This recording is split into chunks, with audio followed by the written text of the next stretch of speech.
Hello friends, बहुत बहुत स्वागत है आपका mysurgy.com के इस चैनल पे। और मैं हूं आपका दोस्त इंस्ट्रक्टर सौरभ शुक्ला। आप लोग देख रहे हैं एसक्यूएल की सीरीज, और इस सीरीज में हम लोग देख रहे हैं एसक्यूएल कंस्ट्रेंट्स के बारे में। पिछले लेसन में हमने नॉट नल कंस्ट्रेंट को एक्सप्लोर किया था। आज हम यूनिक कंस्ट्रेंट को देखने वाले हैं।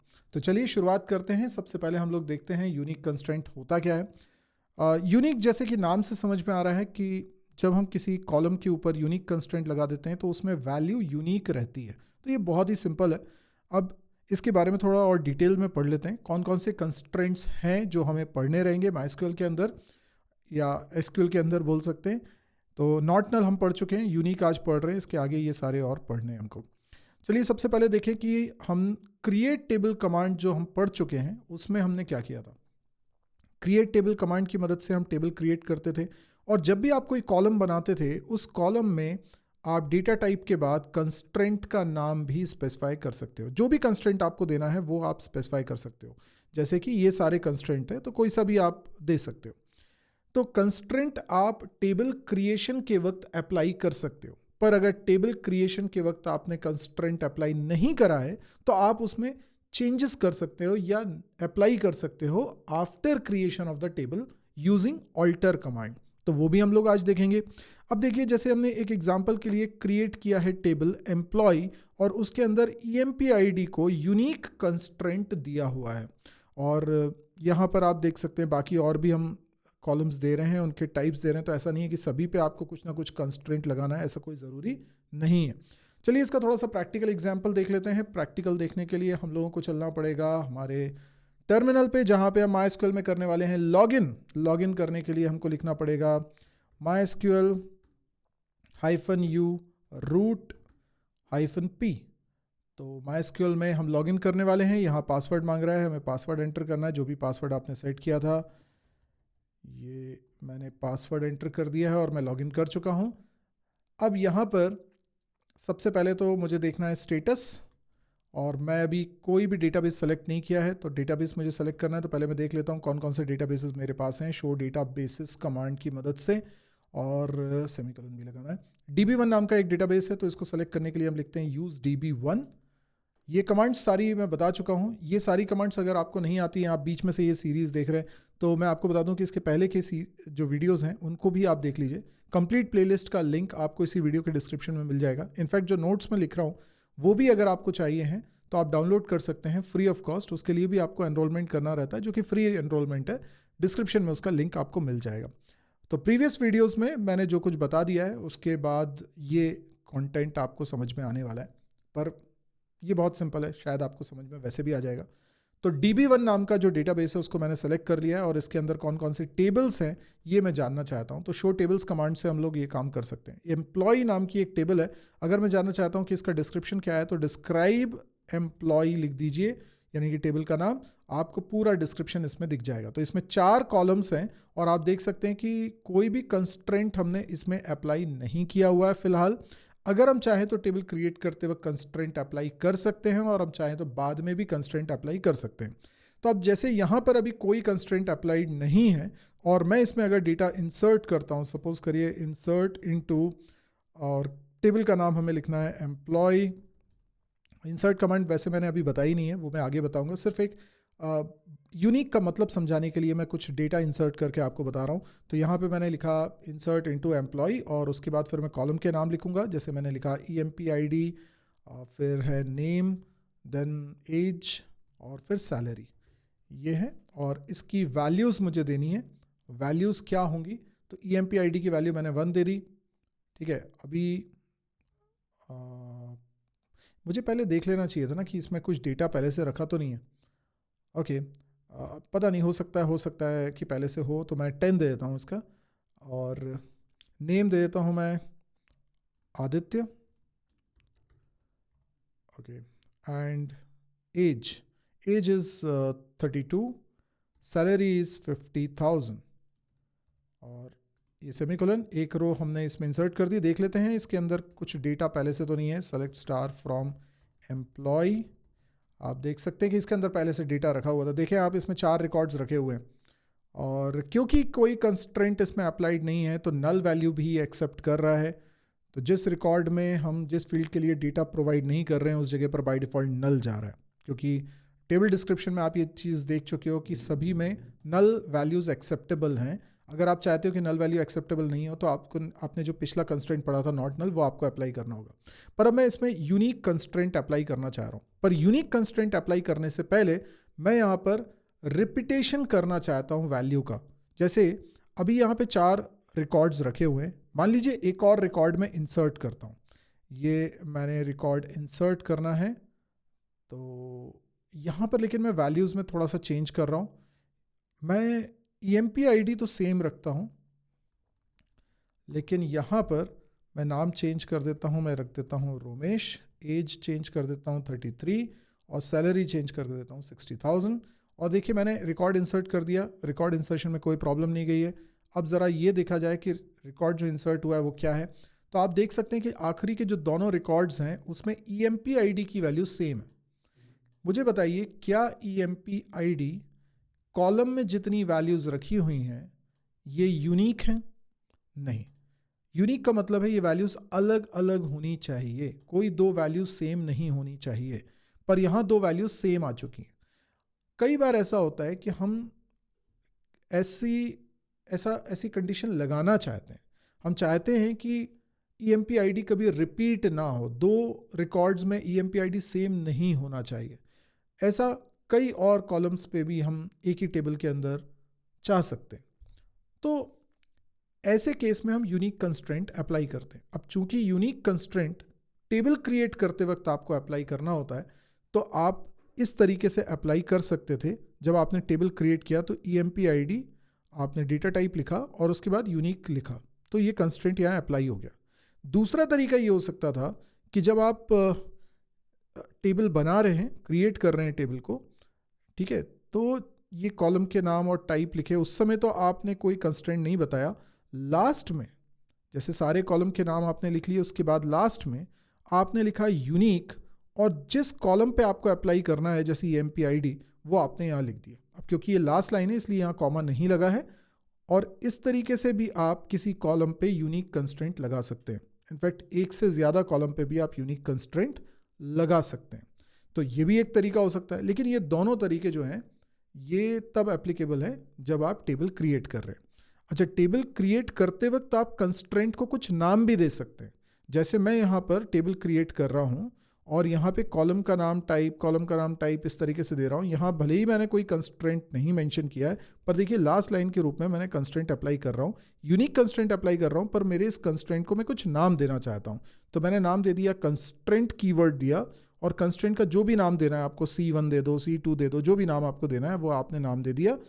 और उसके बाद लिखा यूनिक, और यूनिक के पैरेंथेसिस में आप जिस जिस कॉलम का नाम लिखोगे वो सारे कॉलम्स पे यूनिक कंस्ट्रेंट अप्लाई हो जाएगा और कलेक्टिवली उस कंस्ट्रेंट का नाम होगा जो भी आपने यहाँ पर सेट किया हुआ है। तो ये कंस्ट्रेंट का नाम देना ऑप्शनल होता है, पर बेटर ये है कि आप दिया करें। अच्छा, अगर मान लीजिए जैसे अभी हमारे पास जो केस है कि टेबल पहले से बनी हुई है और उसमें आपको यूनिक कंस्ट्रेंट लगाना है, तो वो कैसे लगाएंगे, उसके लिए ये कमांड्स है। सबसे पहले कमांड देख रहे हैं कि alter table name add unique column name. तो आप इस तरीके से यूनिक कंस्ट्रेंट लगा सकते हैं, पर कंस्ट्रेंट को अगर आप कुछ नाम देना चाहते हैं तो फिर आपको ये कमांड लिखनी है। मतलब वही कमांड है ऐड यूनिक, लेकिन यूनिक और ऐड के बीच में आपको कंस्ट्रेंट और कंस्ट्रेंट का नाम देना होगा। जैसे मैं अभी यहाँ पर करने वाला हूँ, देखिएगा। तो मैं यहाँ पर सबसे पहले लिख रहा हूँ ऑल्टर टेबल, और टेबल का नाम हमें लिखना है एम्प्लॉय, एंड देन हम लोग लिखेंगे ऐड। अब या तो आप डायरेक्ट लिख दें यूनिक और फिर आपने लिख दिया EMP ID, ठीक है, ऐसा लिख दिया, ठीक है। या फिर आप कुछ कंस्ट्रेंट का नाम भी यहाँ पर दे सकते हैं जो कि ऑप्शनल है, कंस्ट्रेंट, और C1 मैंने नाम दे दिया। अब देखिए यहाँ पर क्या होगा ना, क्योंकि टेबल ऑलरेडी क्रिएटेड है और उसके अंदर डेटा भी रखा हुआ है, आप ऑल्टर टेबल कमांड चलाते हैं जब टेबल बन जाने के बाद आपको टेबल में कोई चेंजेस करने हैं, लेकिन यहां पे इसके अंदर डेटा भी रखा है, प्रॉब्लम वो भी नहीं है। प्रॉब्लम ये है कि डेटा कुछ ऐसा रखा है कि EMP ID वाले कॉलम में वैल्यू ऑलरेडी रिपीट हो रही है, 10 2 बार आ रहा है, और अब क्योंकि इसके अंदर डेटा यूनिक नहीं है और अब मैं यूनिक कंस्ट्रेंट उसके ऊपर अप्लाई करने की कोशिश करूंगा तो ये एरर देगा। तो देखिए मैं इसको चला के आपको बताता हूं। ये देखिए डुप्लीकेट एंट्री 10 फॉर की employee.c1, वो बोल रहा है एम्प्लॉय के अंदर जो कंस्ट्रेंट C1 आप अप्लाई कर रहे हो वहां पर डुप्लीकेट एंट्री उसे 10 दिखाई दे रही है। तो क्या करना चाहिए, पहले तो इस डुप्लीकेसी को हमें रिमूव करना चाहिए, इसको चेंज करना चाहिए या इस रिकॉर्ड को हटा देना चाहिए। तो मैं इस रिकॉर्ड को हटा रहा हूं, delete from employ and where name equals to Romesh. तो आखिरी वाला जो रिकॉर्ड है उसको मैं यहाँ से रिमूव कर दे रहा हूँ। आप देखेंगे कि वो रिकॉर्ड रिमूव हो गया है। Select staff from employ. Now you can see कि लास्ट रिकॉर्ड वहाँ से रिमूव हो चुका है। और अब मैं इसमें अप्लाई करता हूँ हमारा ऑल्टर टेबल कमांड, जिसमें हमने लिखा है alter table employ add constraint C1 unique EMP ID। आप देख सकते हैं कि इसमें यहाँ पे कुछ भी आपको चेंजेस नहीं दिखाई देते हैं। यहाँ पे क्वेरी ओके लिखा हुआ आ गया है, दैट इज़ इनफ, क्योंकि कोई डेटा इसमें चेंज नहीं हुआ है, सिर्फ कंस्ट्रेंट अप्लाई हुआ है। अब कंस्ट्रेंट अप्लाई हुआ है कि नहीं हुआ है ये बात हम जानना चाहते हैं। क्या ये डिस्क्राइब कमांड से हमें पता चलेगा? डिस्क्राइब एम्प्लॉय, देखिए इसके अंदर की के नीचे यूनिक का UNI लिखा हुआ है, यानी EMP ID पे यूनिक कंस्ट्रेंट अप्लाइड है, ये बात लिखी हुई है जो पहले नहीं लिखी थी। तो इसका कारण क्या होगा, जब आप इंसर्ट करने की कोशिश करेंगे ऐसा कोई रिकॉर्ड जिसमें वैल्यू रिपीट हो रही है, जैसे ये वाला रिकॉर्ड था, मैं कोशिश कर रहा हूँ कि ऑलरेडी 10 रखा हुआ है EMP ID में, एक और रिकॉर्ड इंसर्ट करना चाह रहा हूँ जिसमें EMP ID की वैल्यू क्लैश कर रही है, 10 आ रही है, तो क्या होगा? तो फिर ये अलाउ नहीं करेगा। तो देखिए डुप्लीकेट एंट्री 10 फॉर की employee.c1 ये कह रहा है। तो हमें समझ में आ गया कि ये डुप्लीकेट वैल्यू इसलिए अलाउड नहीं है। लेकिन क्या ऐसा हो सकता है कि मैं इसके लिए वैल्यू ना भेजूं? मतलब क्या ऐसा हो सकता है कि मैं इंसर्ट करूं सेम डेटा लेकिन मैं EMP ID की वैल्यू ही ना भेजूं? देखिए कई बार इंटरव्यू में ये सवाल आता है, इसलिए मेरी बात ज़रा ध्यान से सुनिएगा। मैंने क्या किया है, मैंने ये किया है कि मैं रिकॉर्ड तो इंसर्ट कर रहा हूं, 4 वैल्यूज मुझे इंसर्ट करनी होती हैं एक रिकॉर्ड में, क्योंकि यहां पर 4 कॉलम्स हैं, लेकिन मैं EMP ID के लिए वैल्यू सप्लाई नहीं कर रहा हूं, मैं सिर्फ 3 कॉलम्स के लिए, 3 फील्ड्स के लिए वैल्यू दे रहा हूं, दैट इज नेम, एज और सैलरी।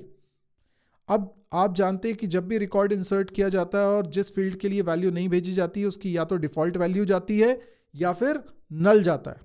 तो फिलहाल क्या जाएगा? नल।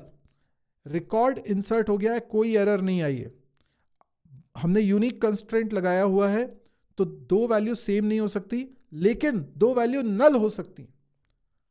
ठीक है, सेलेक्ट स्टार फ्रॉम एम्प्लॉय, ये कई बार इंटरव्यू में बनते हैं सवाल। देखिए EMP ID के अंदर कोई 2 वैल्यू सेम नहीं हो सकती पर नल रिपीट हो सकता है। तो नल इक्वल टू नल कंपेरेबल नहीं है, मतलब इस तरीके से हम नहीं सोचते कि 2 वैल्यू नल है तो वो सेम है। Null is actually absence of value, that is called null. तो हम उसको ये नहीं बोल सकते कि नल 2 नल वैल्यू सेम है, ऐसा नहीं बोलेंगे हम। तो यहाँ पर यूनिक कंस्ट्रेंट में रिपीटेशन तो नहीं होता वैल्यू का, पर नल वैल्यूज एक्सेप्टेबल हैं और एक से ज़्यादा नल भी हो सकते हैं। तो ये आपको समझ में आया। अब मैं अगर चाहता हूं कि इसके ऊपर से यूनिक कंस्ट्रेंट हटा दूं तो ये कैसे कर सकते हैं उसको समझते हैं। Alter table, alter table, table का नाम एम्प्लॉय, और इसके बाद मुझे इसमें से ड्रॉप करना है एक पर्टिकुलर कंस्ट्रेंट। तो मैं क्या लिखूंगा? मैं लिखूंगा ड्रॉप इंडेक्स। ठीक है, मैं MySQL में कर रहा हूं इसलिए ड्रॉप इंडेक्स लिख रहा हूं। अगर यही Oracle में कर रहा होता, SQL सर्वर में कर रहा होता तो ड्रॉप कंस्ट्रेंट लिख रहा होता, और इंडेक्स के बाद मैं सीधे कंस्ट्रेंट का नाम लिख सकता हूं, दैट इज C1। और यहां पर आप देखिए ये कंस्ट्रेंट हट चुका होगा। जानने के लिए हम लोग लिखते हैं डिस्क्राइब और टेबल का नाम एम्प्लॉय। आप देख सकते हैं कि यहां पर अब की के नीचे UNI नहीं लिखा आ रहा है, इसका मतलब इस कॉलम पे से अब यूनिक कंस्ट्रेंट हट चुका है। तो सीधी सी बात है, हम जब कंस्ट्रेंट अप्लाई करते हैं किसी टेबल पे तो टेबल क्रिएट हो रहा होता है, उस समय अप्लाई कर सकते हैं, या फिर टेबल बनने के बाद हम ऑल्टर टेबल की मदद से भी कर सकते हैं। थोड़ा सा कमांड्स याद रखने में आपको तकलीफ हो सकती है, बट वो प्रैक्टिस के साथ याद रहती है।